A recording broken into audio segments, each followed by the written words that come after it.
Okay, welcome back. Our guest is Bashiru Maidugu. He's a special advisor on trade and investments to the Borno State Governor, Professor Babagana Zulum. He's also a member of the APC Presidential Campaign Council.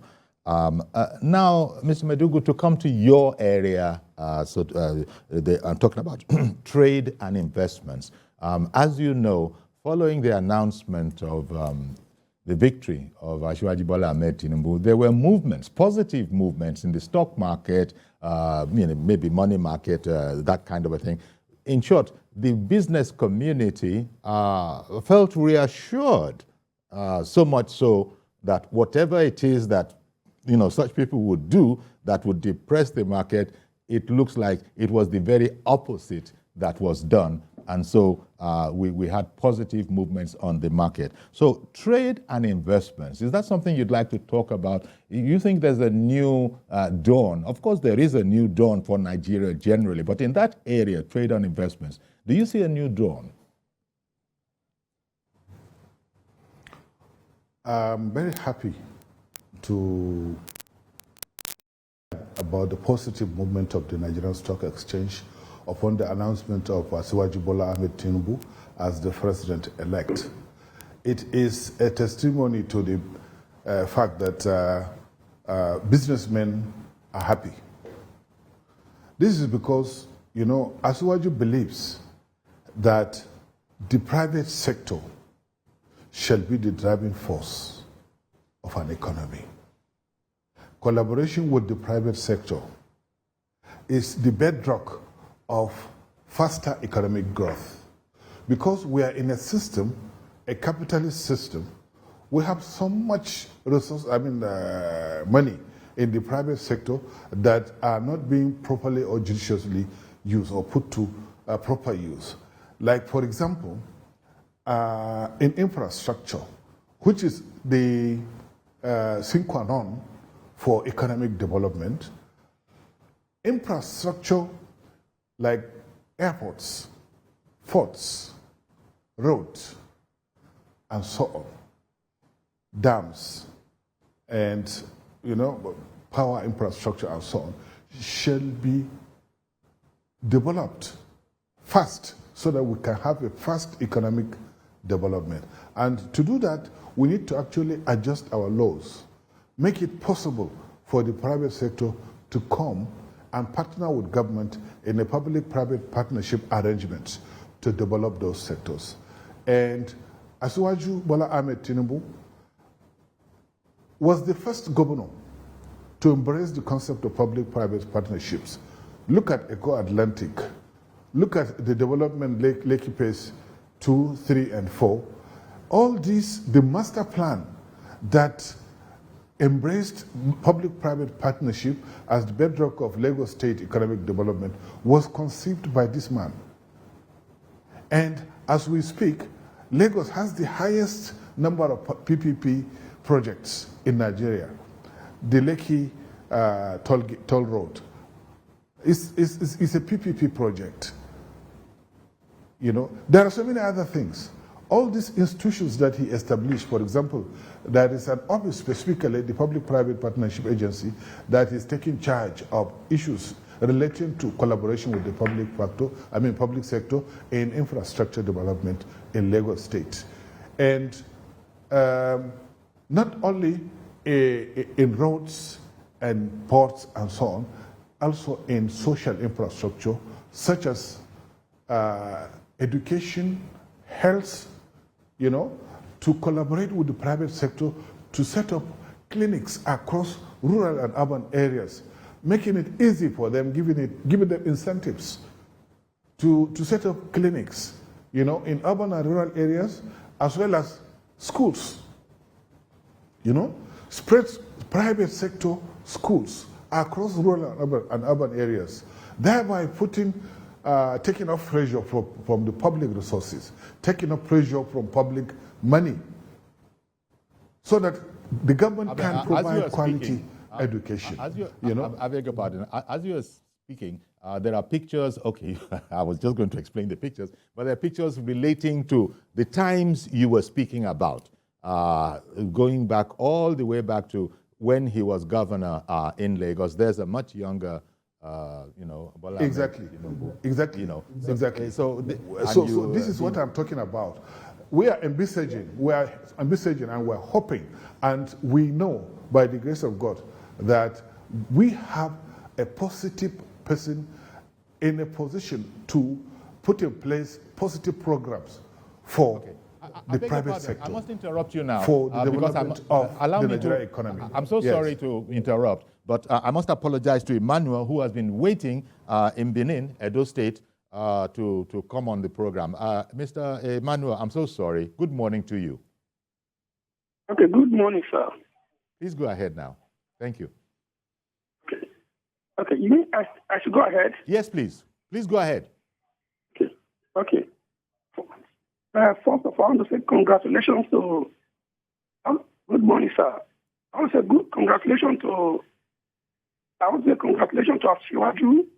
I want to also say congratulations to Asiwaju. Congratulations to the northern governors. I want to also say congratulations to the northern governors that did the right thing to make Nigeria to be one.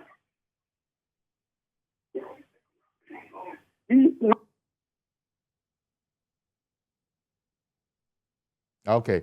I think we lost that call, but really, you got the meat of your message out. As you heard him, Mr. Maidugu, congratulating Asiwaju, but also now congratulating the northern governors. And we've spoken about that, the bridges that the man has built over the past 3-4 decades. If you want, his own personal infrastructure, which is actually better called networking. He is known up and down the land. He has served. He has made contributions up and down the land. So I suppose it's in order, that greeting. But he noted the governors, the northern governors, and without the cooperation of the northern governors and other peoples up and down the land, the victory wouldn't have been possible. So again, it's a matter of leaning on each other, building bridges, and talking about infrastructure. Since we're talking about bridges, it just reminded me about infrastructure. The administration, the current administration of President Muhammadu Buhari, has in no small measure moved that particular scale up, because the infrastructure that this administration has actually, provided can only be built upon by Asiwaju Bola Ahmed Tinubu for positive purposes to further enhance whatever his initiatives and objectives are. Yes, the government of President Muhammadu Buhari, more than any other government before it, perhaps comparable only to the Babangida regime, has built infrastructure across the country. And the government has achieved a lot in the infrastructure development, and it's a work in progress, And Nigeria is a very large country, and infrastructure development is a very expensive venture. Unfortunately, you see, you have to have innovative sources of funding to continue to develop modern infrastructure in the country. We need to have, more roads, modern roads, even concrete roads. And the infrastructure tax credit scheme launched by the former Minister of Finance about 3 or 4 years ago, and the has actually helped in addressing some infrastructure challenges in Nigeria. This is an innovative venture, and I believe also there are so many other innovative ways of raising funds. For example, we have the pension funds. I don't want to talk about it, but I really have to, because the pension funds are idle funds laying in the banks, being used as stabilization factors in the banks. That is not what it should be. The pension funds should be used, put to proper use, productive use, by amending our pension reform act, the act that was passed that produced this National Pension Commission that reformed our pension during Obasanjo's time. We really need to amend it so that banks can be able to advance loans in excess of 2 years. As we speak, banks cannot be able to give long-term funding. Which, if you cannot access long-term funding, you cannot develop infrastructure. Infrastructure is a long-term investment. You should be having funds, credit for at least 10 years. Whose repayment periods will be at least 10 years. For example, if you want to build a toll road, it will take like 10 years to refund the credit obtained to build the loan. So presently, it is very difficult, if not impossible. Because our companies, those companies that are trying to go into things, will have to look for international funding. International funding in the Middle East, in Europe, and these international funds, they have conditions. They have conditions. The conditions include our rating as a country, sovereign guarantees, and so on. These are difficult things to actually access, to get. Indeed. Again, So I've kept somebody waiting because I didn't want to Yeah. interrupt you. Forgive me for doing so now, for butting in now. I'm so sorry. But Alhaji Quadri has been waiting in Ogba. Again, I must apologize. Good morning, Alhaji Quadri. Thank you. Good morning, Uncle Lori. How are you? Thank you very much. Good morning, sir. I'm fine, thank you. Yes. Well, there's no what we need to say. It's just for me to violate my principal, who is Bashiru Maidugu. I'm the national patron for Bola Campaign Organization in Nigeria. He really worked. This is somebody that people have been bastardizing even from when Buhari was contesting in 2015 and 2019, when we were then Buhari Campaign Organization. And he remained focused since then and up to this time now. You will see people that want to rule any country. They have the preparation, even from when the time is too far from today. And yesterday now, he was pronounced the president of Nigeria. President-elect. We are happy. Elect of Nigeria. We are happy about that. Well, in Lagos, that we lost Lagos to Labour. It's not something that will be painful. It's just a way to ginger us so that we can work very hard for the Saturday 11th March election, so that we make sure that we win everything. If you could see the pattern, all the assembly, the Senate seats in Lagos, APC took all of them, and including the House of Reps in Lagos.